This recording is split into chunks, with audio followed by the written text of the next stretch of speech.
Om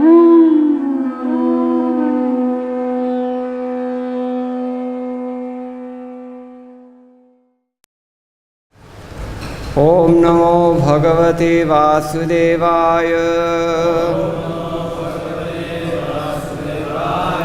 Om Namo Bhagavate Vasudevaya. Om Namo Bhagavate Vasudevaya. Narayanam Namaskritya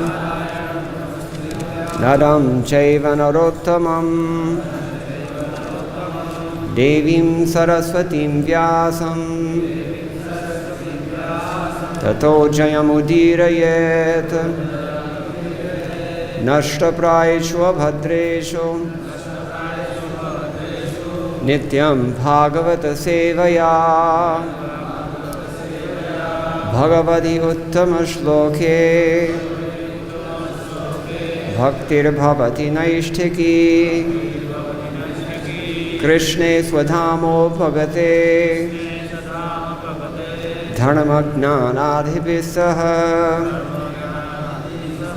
Kalaunashtadrishamesh Puranarko Dhunoditaha Grantaraj Srimad Bhagavatam Ki Jai. Today we're on text number 43 of chapter 4 of the 7th canto. We may also go on to text number 44. We will see. So please repeat. Tasmin Maha Bhagavate Mahabhage Mahatmani Hiranyakashipu Rajan Akarot Agham Atmaje Tasmin Mahabhagavate Mahabhage Mahatmani Hiranyakashipu Rajan Akarot Agham Atmaje Tasmin Mahabhagavate Mahabhage Mahatmani Hiranyakashipu Rajan Akarot Agham Atmaje Tasmin Mahabhagavate Mahabhage Mahatmani Hiranyakashipu Rajan Akarot Agham Atmaje Tasmin, unto him, Mahabhagavate, an exalted devotee of the Lord. Mahabhage, most fortunate. Mahatmani, whose mind was very broad. Hiranyakashipu, the demon Hiranyakashipu. Rajan, O king. Akarot, performed. Agham, very great sin. Atmaje, to his own son. Translation. My dear King Yudhishthira, the demon Hiranyakashipu tormented this exalted, fortunate devotee, even though Prahlad was his own son. Please repeat. My dear King Yudhishthira, the demon Hiranyakashipu tormented this exalted, fortunate devotee, although Prahlad was his own son. Report by His Divine Grace, Srila Prabhupada.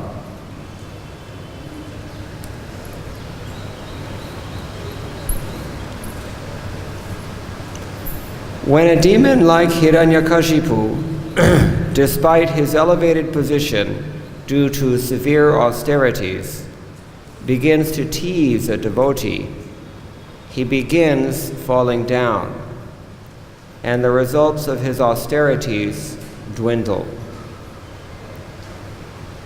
One who oppresses a pure devotee loses all the results of his austerities, penances, and pious activities. Since Hiranyakashipu was now inclined to chastise his most exalted devotee son, Prahlad Maharaj, his opulences began dwindling. Translation: My dear King Yudhishthira, the demon Hiranyakashipu tormented this exalted, fortunate devotee, although Prahlad was his own son.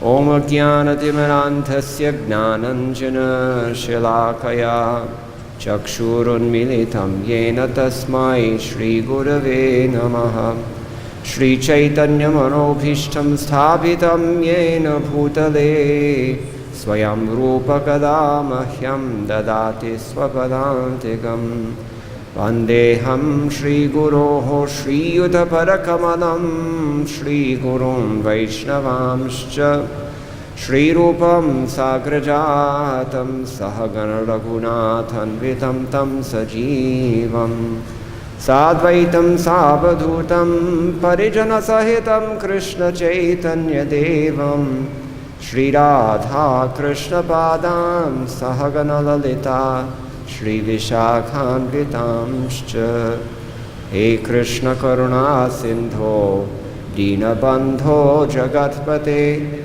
Gopesha Gopika Kanta Radha Kanta Namostute Tapta Kanchana Gaurangi Radhe Vrindavaneshwari Vrishabhanu Sute Devi Pranamami Haripriye Vancha Kalpatarubhyascha Kripa Sindhubhya Evacha Patitanam Pavanebhyo Vaishnavebhyo Namo Namaha Jaya Shri Krishna Chaitanya Prabhu Nityananda Shri Advaita Gadadhara Shri Vasadi Gaur Bhakta Vrinda Hare Krishna Krishna Krishna Hare Hare Hare Rama Rama Rama Hare Hare Tismin Mahabhagavate Mahabhage Mahatmani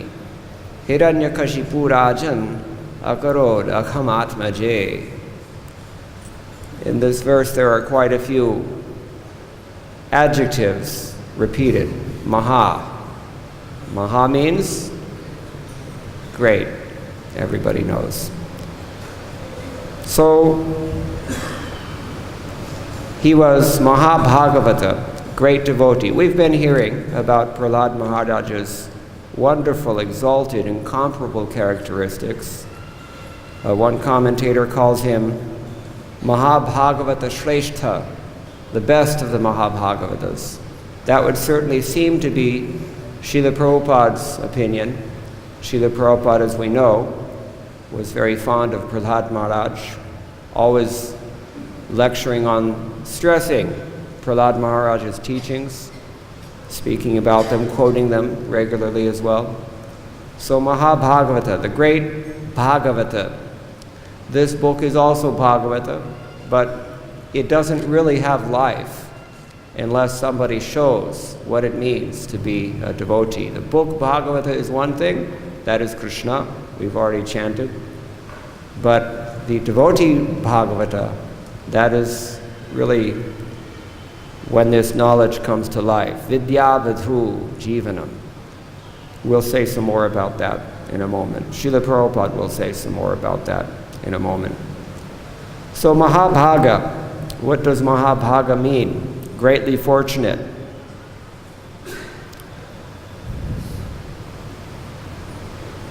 Jiva Goswami has written very nicely, very important point, wonderful point, he said in explaining this verse. He says, Mahabhagavatva Lakshanam, the symptom of his being a great devotee, Purvameva Darshitam. It's already been shown. Where has it been shown already? The symptoms of Prahlad Maharaj's Mahabhagavatva, his being a great devotee, in the previous verses, just leading up to this one. Now we're changing gears a little bit, but we've heard several verses glorifying Prahlad's character. So he points this out. Then he glosses the word Mahabhaga. Mahan Bhago Bhagyam. It means greatly fortunate, great and also fortunate. So we mentioned already great, Maha, the word is used several times here. He says, well, Shri Narada Kripa Rupam. His fortune was coming in the form of the mercy of Sri Narad Muni, just like all of us. Whatever fortune we have, it's created by Srila Prabhupada, because otherwise, Mandabhagyam. In this age, everybody has Mandabhagya, not Mahabhagya. Mandabhagya. Actually, we're unfortunate. So we can relate to this. This is maybe one reason why Srila Prabhupada stressed this point. So he says, Narada Kripa Rupam Yasya Mahan Pujya Atma Dhairya Gambhiryadi Yukta Swabhavo Yasya. It is by the mercy of Narad Muni that Prahlad, as his natural tendency, as his swabhava, became such that he manifested these wonderful qualities, such as extreme tolerance, dhairya, forbearance, determination, gambhirya, gravity. When we get into situations that are challenging for us, we lose our gravity and we become despondent, and our weakness is quite apparent.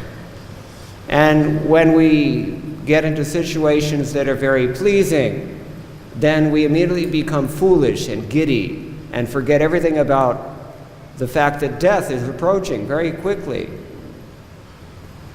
The fact that we live in a world in which people are becoming monsters, non-humans, and that we're mandated to actually do something to change that. We forget all these things, because we're not like this. So,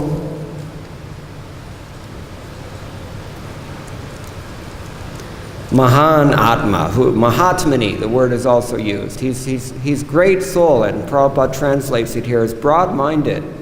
He's seeing the big picture. That's what we don't see. Our consciousness becomes increasingly localized the more we turn away deliberately from Krishna. The more we deliberately embrace the material energy, Maya, then our Krishna consciousness is minimized. It's always running, but it's double-clicked. The program is running in the background. We're not conscious of it. This is called duratma, localized consciousness, small-mindedness, petty. Sometimes it's hard to believe that this country produced Shukadev Goswami, because we see, especially if you read the news, such petty-minded nonsense, serving no purpose at all. Anyway, that's another matter. So, Mahabhagya, Mahatmani, Mahabhagavata. His great fortune was created by the mercy of Srila Narad Muni, just like ours. Therefore, he's become Mahan Atma. And how does he gloss this? Mahan means puja, pugyatma. He's worshipable, Prahlad Maharaj. Therefore, we do worship Prahlad Maharaj. Right next to Narasimhadev. Prahlad Maharaj is standing with folded hands, in exactly the same way that we should be standing. Like Hanuman, he embodies what is the essence of servitude and Vaishnava character, as shown by these qualities. Here, two of them are mentioned. We'll mention some others later. Dhairya and Gambhirya.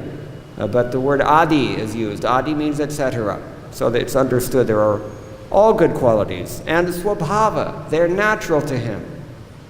We can actually change our nature. You cannot change your nature. Nobody changes their nature in this world. Everything is going on fixed according to the laws of karma.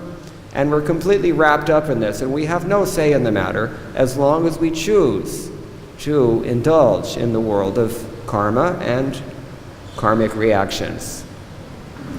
We can't change anything. All progress in this world is not vertical, it's only horizontal. So-called progress. We're actually just swishing around in the mud puddle of material existence. That's as much as we can do, and we call this progress. And it's touted as well. Shwavidvara hoshta kare samstuta. People who are like dogs, hogs, camels, and asses are praised. We see this every day. So, real character, it comes from devotion, actually. Devotion is the essence of character. It's the essence of all things auspicious. Yasyasi bhaktir bhagavati akinchana sarvair gunais tatra samasate suraha. Ityadi. Bhagavatam tells us this. So Prahlad had this wonderful characteristics. He was so tolerant, he was so grave, he was determined, he was devoted, he was humble. We see all these characteristics he expresses if we're looking and if we're sensitive enough that we can see. We can see all these things throughout his prayers. So Srila Prabhupada here, he's pointing out in his purport that when one mistreats or oppresses a pure devotee, here the word okha is used. Agham. What does agham mean?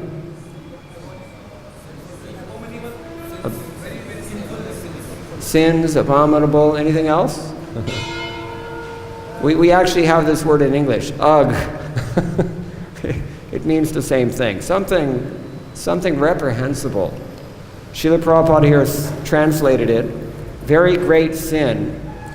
Different acharyas have given different glosses on this term. Jai Shri Shri Guru Gauranga Bhyam Namah, Shri Shri Krishna Balarama Bhyam Namah, Shri Shri Lalita Vishakha Sahita Radha Shyama Sundara Bhyam Namah.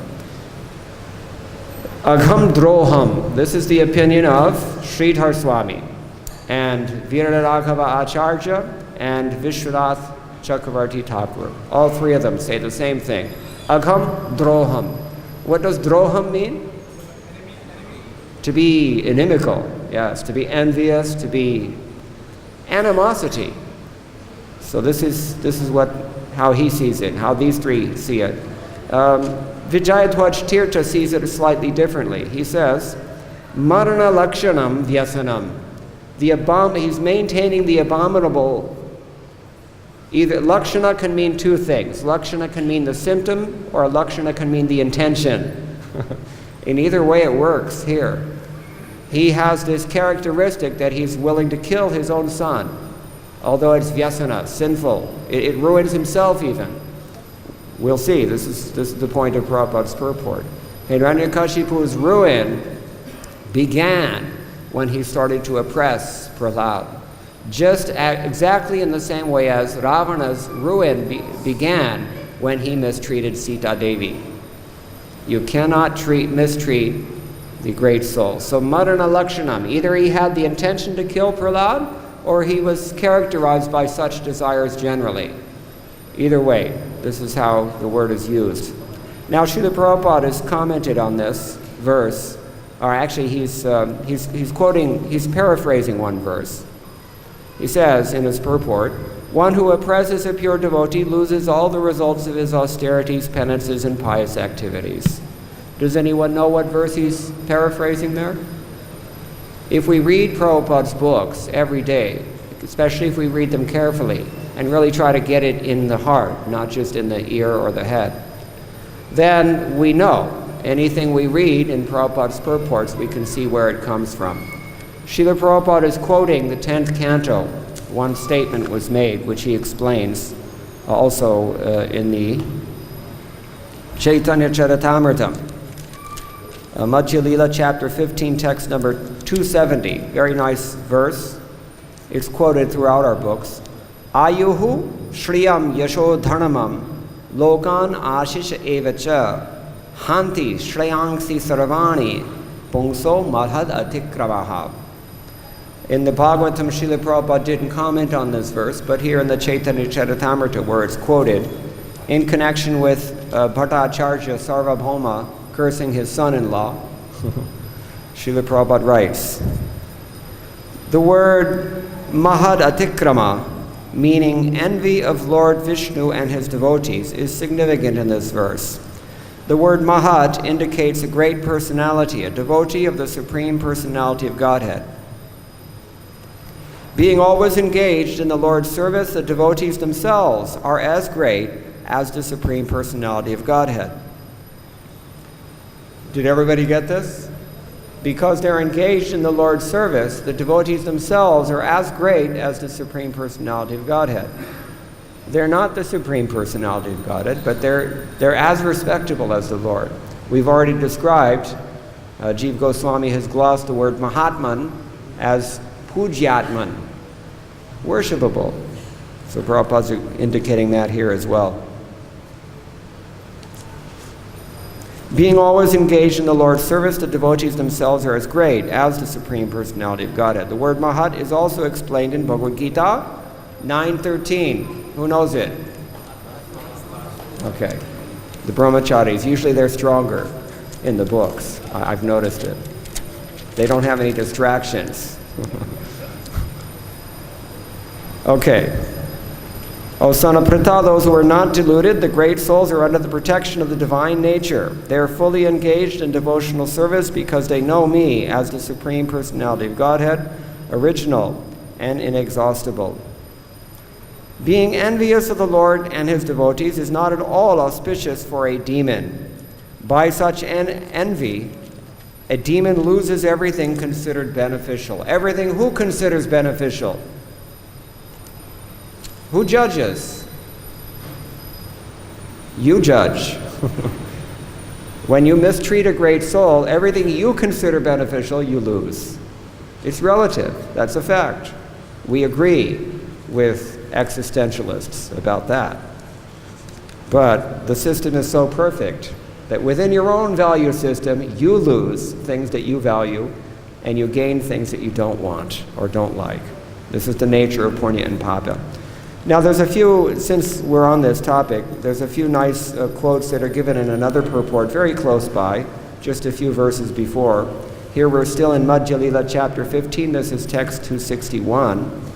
And Srila Prabhupada's purport says, the Hari Bhakti Vilas cites the following quotation from Skanda Purana concerning the blasphemy of a Vaishnava.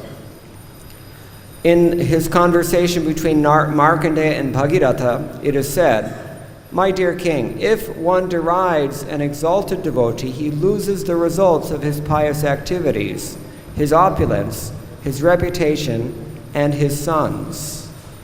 Vaishnavas are all great souls. Whoever blasphemes them falls down to the hell known as Maharaurava.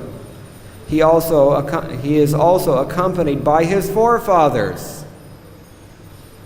Whoever kills or blasphemes a Vaishnava, and whoever is envious of a Vaishnava or angry with him, or whoever does not offer him obeisances or feel joy upon seeing a Vaishnava, certainly falls into a hellish condition.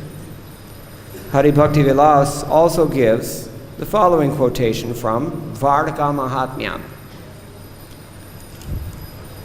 In a conversation between Prahlad Maharaj and Bali Maharaj, it is said, those sinful people who blaspheme Vaishnavas, who are all great souls, are subjected to very severely to the punishment offered by Yamaraj. So these are some sobering quotes to begin our day. Now, what kind of problems do we have? Actually, I talk to many people.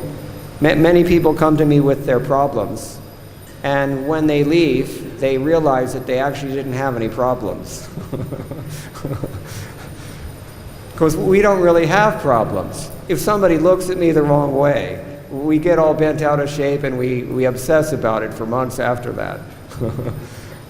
Or if somebody, so many things disturb us, but they're not really problems. Kunti Devi gave a list of problems to the Lord. What did she say? Vishan Mahagne Purushada Darshanat Asat Sabhaya Vanavasa Kritshrataha Mridhe Aneka Maharatastrato Draunyastrataschasma Hare Bhirakshitaha. She says, my dear Lord, you have protected us from so many calamities in the past. What kind of things did the Pandavas have to undergo? Visha, they were poisoned. Raise your hand if you've been poisoned. Anyone been poisoned? Well, I'm not talking about lauryl sulfate in your toothpaste, but that's also poison, by the way. And of course, Yamuna Devi is poisoned now as well, just as Kaliya did 5,000 years ago. So many unscrupulous, greedy industrialists are doing so as well. This is only in the last 30 years, mind you. Before that, this Kandelwala Pustakwala in Loi Bajar, he said you could throw a coin into the Yamuna and watch it go to the bottom. That's how clear it was. The first time I took birth in the Yamuna, I could see the bottom as well. It was clear. This is a new problem. Therefore, it's a reversible problem if the willpower is there. But that's another topic. Okay, so poison. And what else? Mahagnehe, great fire. Has your house ever been burned down? Your office was burned down. Was it deliberately set fire? Okay, that's different. When you know that somebody's trying to kill you, that's a psychological pressure that you can't really deal with it. Now we know that people are saying so many things about us that we might not like. That's relatively tame. If somebody comes and sets fire to your house while you're asleep, that's another matter. Purushada. Anybody ever had any encounters with cannibals? Rakshasas? Nobody here ever been eaten by or attacked by Rakshasas? Well, at least they're not visibly Rakshasas. They may be inside they're Rakshasas, perhaps. Actually, there's a Chinese poet. His name was Lu Xun. He wrote a famous book about this. He saw the whole society as being cannibalistic, because in fact it is. Everybody, jivo jiva sujivanam, everybody is subsisting by eating another person. Anyway, purushada. Asatsabha, you're trapped in an public assembly of people who are all rascals and dishonest. What can you do? The whole system is completely rotten to the core, just like most governments in the modern world. Vanavasa kritshrataha, and so many tribulations in exile in the forest. In the forest. If we don't get our AC at this time of year, it's what we consider to be a problem. But try living in the forest for how many years? 14. Over a decade. That puts an indelible mark on your psychology, actually. Some scar. Everything we do, actually, puts an indelible mark on our mindset. That's something to consider. Mridhe aneka maharathastrataha. And from the arrows and weapons of so many great generals and warriors on one battlefield after another. Mridhe. See? And now Droni astrataha. Now this Brahmastra thrown by Droni. All these things we've had to deal with. And what does she say at the end? We all know the answer. He said, let it come again and again. Let it come again and again. Because I know that if I am under pressure, then I can take shelter of you sincerely. And when everything is good, we've already described what happens. We become foolish, we push Krishna aside, we do something that entangles us further, and we suffer. You see? So there is divine hand in all of our sufferings. That we should know.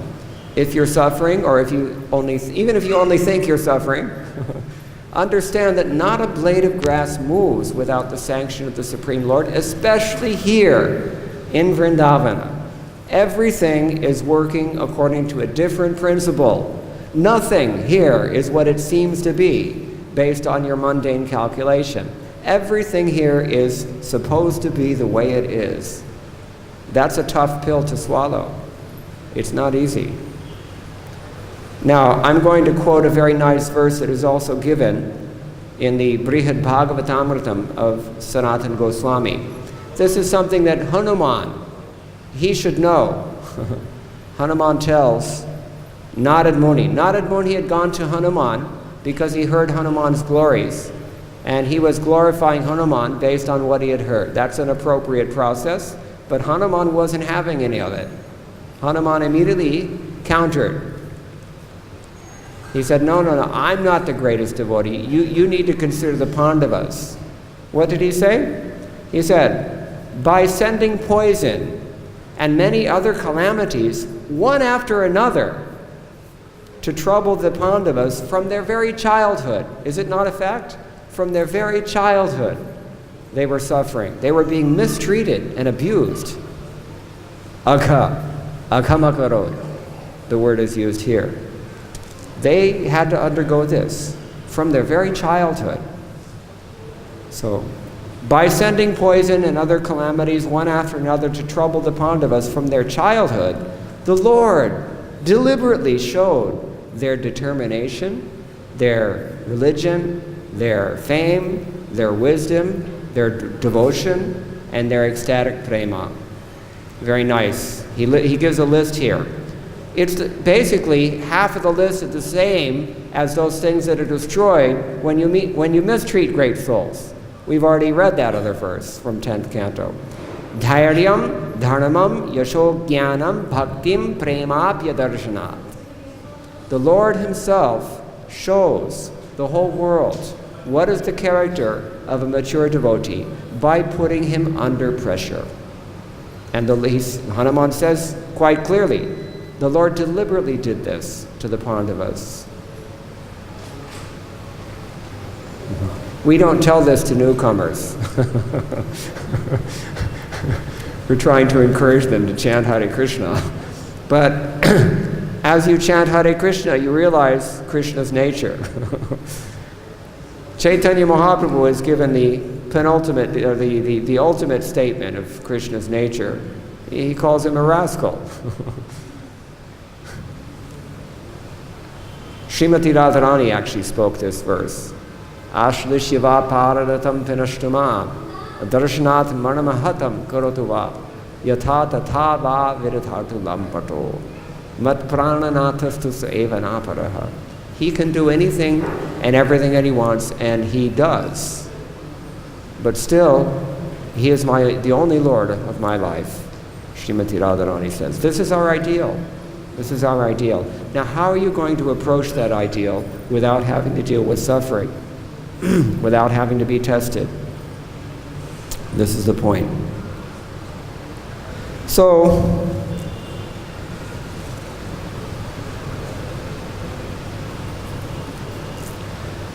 someone might be astonished to consider the extent of Hiranyakashipu's sinful activities. After all, we've seen elsewhere, here in this very narrative, Hiranyakashipu has expressed great affection for Prahlad, taking him on his lap, petting him, asking what have you learned today?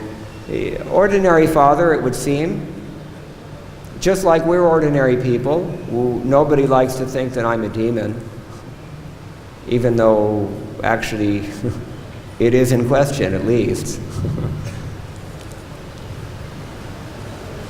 But when a person determines himself to continually turn away from Krishna, this is called Ishad Apeta in the 11th canto, to turning away from deliberately. It is deliberate. Even if it's unconscious, it's still deliberate. Because Bhagavan is within the heart, and he can reciprocate even with the tiniest spark of a desire to turn towards him, and he does. But generally we don't want to. And so he supplies us the intelligence to go in the wrong direction. When we do that, we become deeper and deeper, sucked into the vortex of Maya's phenomenal attractions, such that we forget all about impending death, and we lose the opportunity of this rare human form. Bahujanma, labdhantara. We get this after millions of different species of life that we've transmigrated in. We get this human form of life, and many people just can't get it together because they don't have enough piety. They don't have enough punya. They're not punyatma, what to speak of pujyatma.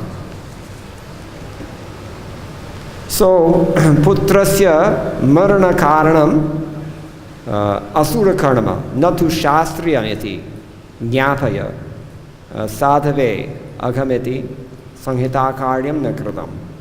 Vijayatwaj Tirtha comments here that Hiranyakashipu is displaying the behavior of an asura. It's not shastriya karma. There's no shastra conjunction that you should mistreat your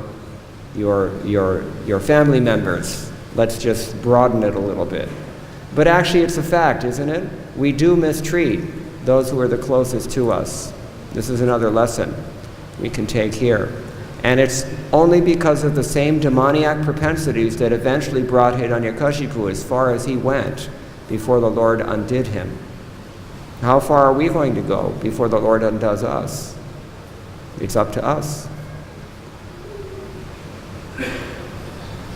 So we mistreat. One acharya commenting on this verse has given a list. He's a sadhu, he's pure, he's a great soul, he's a Mahabhagavata also, and he's his son on top of all of that. And still he was so impelled by his strong desires to become the dominator of this material world and the enjoyer of this material world that he did not hesitate. Nunam pramatta kurute vikarnama yad indriya pritaya apnanoti na sadhumanye. Rishabhadev tells his sons, when one is strongly entangled in the bodily concept of life, then one cannot hesitate and does not hesitate to perform any sinful thing in order to achieve his ends. We see the people do this, especially politicians, I have to say. They tend to be more in this mode, in Kali Yuga at least. They have more Ishvara Bhava, which is an essentially demoniac propensity. They're prepared to send nuclear missiles to their neighbors right now, as a matter of fact. Anyway, so this is not Shastriya karma, and it's to point this out, that he speaks these things. I'm kind of getting ahead. I'm going to just quickly read the next text and then we'll end. Text 44. Shri Yudhishthira uvacha devarsha etad ichhamo veditam tava suvrata yad atmajaya shuddhaya pitadat sadhavepyakham. Maharaj Yudhishthira said, O best of the saints among the demigods, O best of spiritual leaders, how did Hiranyakashipu give so much trouble to Prahlad Maharaj, the pure and exalted saint, although Prahlad was his own son? I wish to know this subject from you. So, Sridhar Swami, Vijayatwaj Tirtha, Vishwanath Chakravarti Thakur, they all remind us that we've been here before. This is essentially the same thing that was said back in chapter 1 of this chapter, text number 48, which I'll quickly read for you. Maharaj Yudhishthira inquired, O my Lord Narad Muni, why was there such enmity between Hiranyakashipu and his beloved son Prahlad Maharaj? How did Prahlad Maharaj become such a great devotee of Lord Krishna? Kindly explain this to me. So he wasn't satisfied, evidently, so he's asking again. This is what we should do. If we're not satisfied, we should go deeper. Atato Brahma Jignasa. This is the spirit. Any kind of jignasa, even if you're just troglodyte, that means sub-neophyte, you have to inquire. This is the beginning. So, And then Prabhupada says in his short purport, to know about the Supreme Personality of Godhead and the characteristics of his pure devotee, one must inquire from authorities like Devarshi Narad. One cannot inquire about transcendental subject matters from a layman. As stated in Srimad Bhagavatam 3:25-25, very important verse. Anybody know it? 3:25-25, what is it? Satam prasangan mama virya vasamvido bhavanti hrit karna rasayana katha ityadi. What is the rest? Tad joshanad ashwapavargavartmani shraddha ratir bhaktir nukrameshiti. Such an important verse. You can actually say practically the whole Bhakti Rasamrita Sindhu is an expansion of this verse, because Rupa Goswami has repeated this formula in more detail. Adau shraddha tata sadhu sangha atha bhajana kriya anarchana vrittisya ityadi. All these 8 stages that we go through, they're hinted only here in this 3:25-25. But Srila Prabhupada is emphasizing a different aspect of that verse. He says, only by association with devotees can one authoritatively understand the position of the Lord and his devotees. A devotee like Narad Muni is addressed as Suvrata. This is another matter. First of all, we do not advance in Krishna consciousness without understanding the Lord, and we do not understand the Lord unless we associate with devotees. Now, Srila Prabhupada is emphasizing one of the other words here, Suvrata. A devotee like Narad Muni is addressed as Suvrata. What does Suvrata mean? He's translated it here.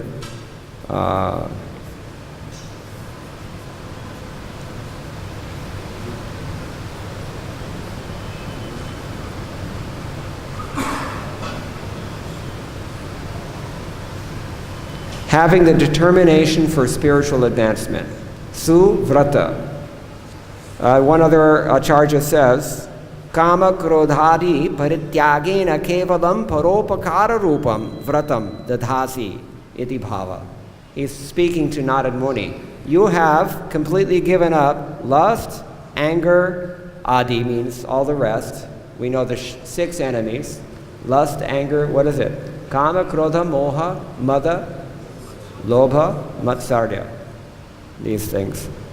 By giving these things up, kevala paropakara rupam vratam dadhasi. You have molded your life in such a way. You live by the principle of exclusively helping others. Do we do this? Imagine how much your life would change if you only served others. So he's inquiring from Narad Muni because Narad Muni has this character. But that's not what Srila Prabhupada says. Let's hear what Srila Prabhupada says. A devotee like Narad Muni is addressed as Suvrata. Su means good and Vrata means vow. Thus the word Suvrata refers to a person who has nothing to do with the material world, which is always bad. One cannot understand anything spiritual from a materialistic scholar puffed up with academic knowledge. We have them even in ISKCON, by the way. Bhakti-yoga abhijanati, as stated in Bhagavad-Gita, one must try to understand Krishna by devotional service and from a devotee.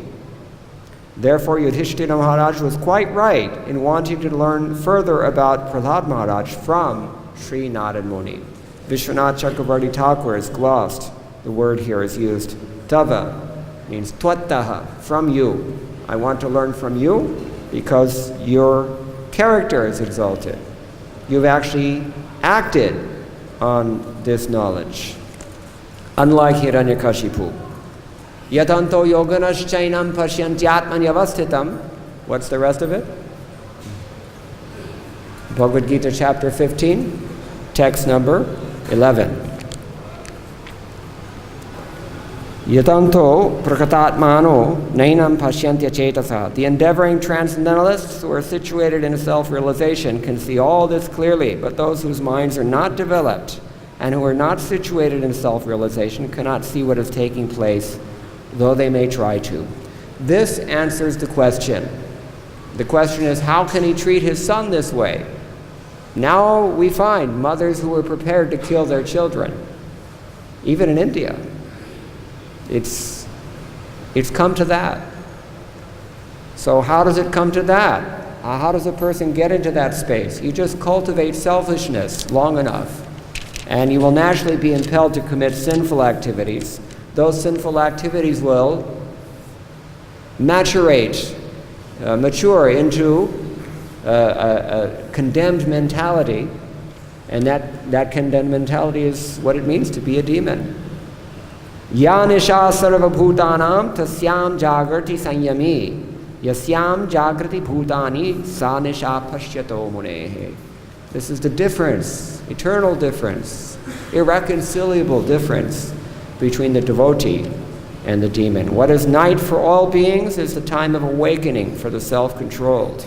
And the time of awakening for all beings is night for the introspective sage.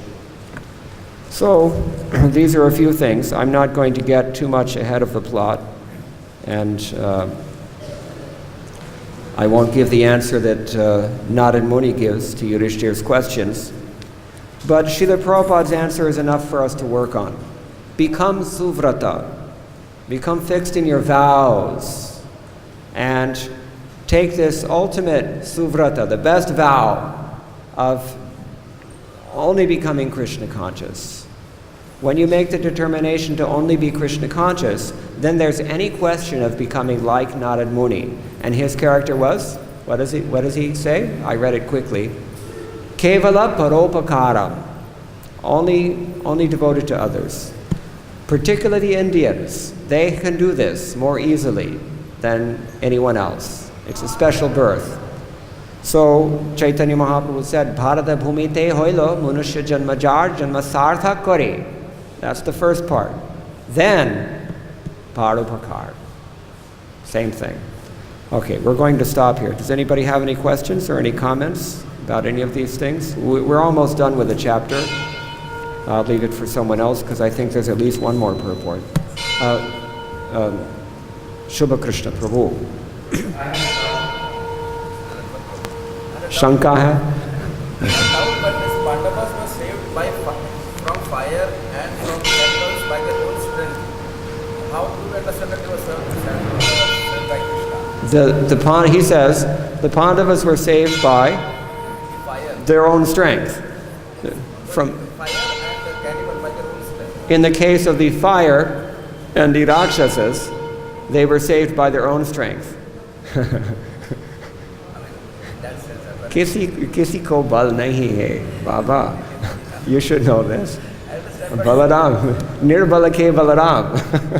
Draupadi was directly saved by Krishna. Yeah, Draupadi was directly saved by Krishna, but either way, we're all indirectly saved only by Krishna. Any strength we have is only Balaram. Any ability we have to do anything.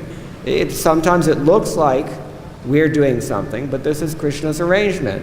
It looked like that. This is that I already mentioned. What Hanuman's statement from Bhagavad-Gita. The Lord wants to show that this is the character of his devotees. They have this kind of dhairya. They have this kind of dharma. They have this kind of gyan, bhakti, yasa, prema. They have these things. Then we will appreciate.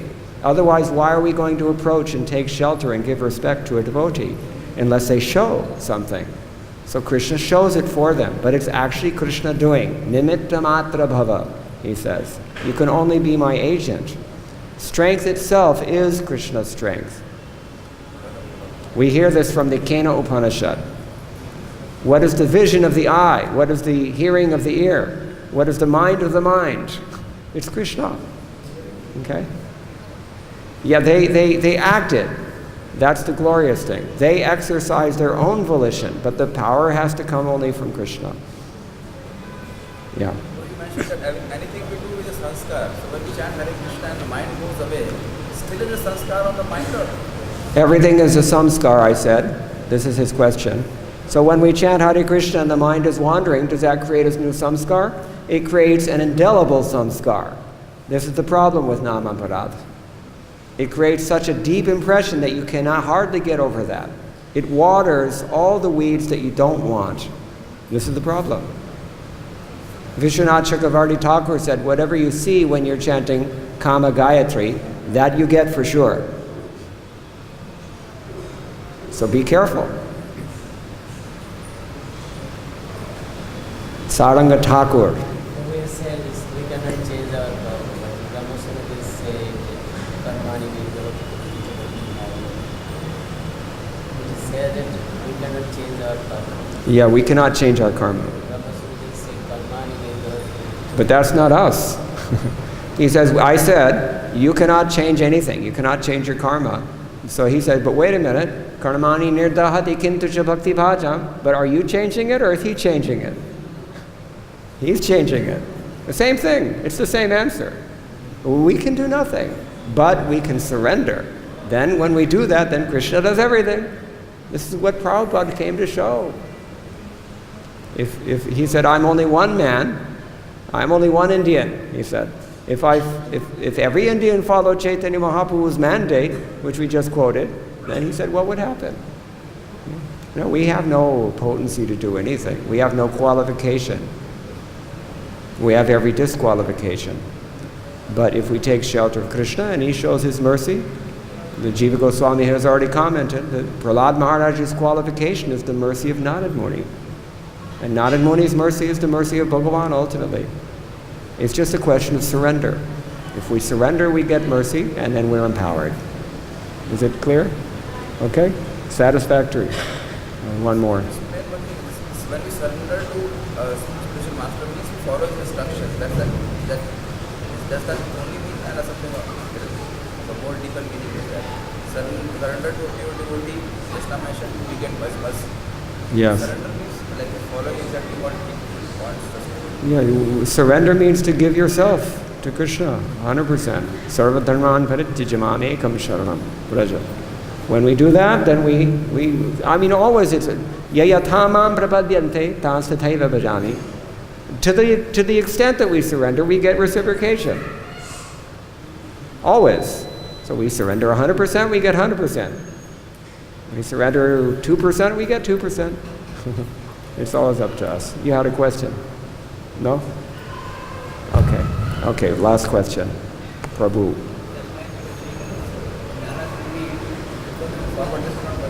Yeah, Sunai Nadeti. Kuch. Let's go microphone, Dedo.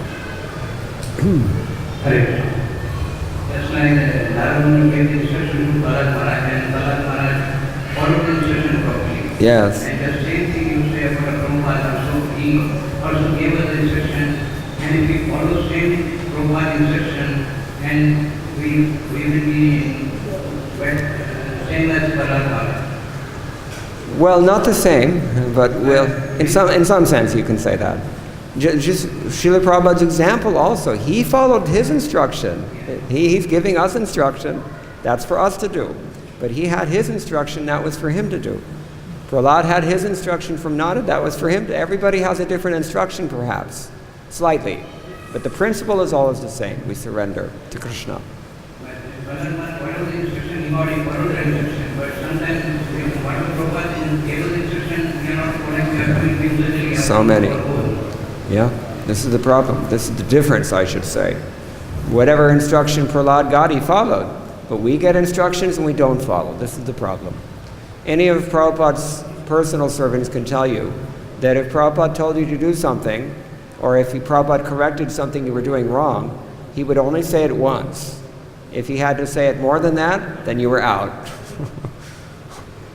At least that's the way it worked when Prabhupada was here. He would find somebody more competent. You have to really work at this. You have to, it's not an easy thing, it's hard work. Is that okay? Thank you very much. All glories to Srila Prabhupada.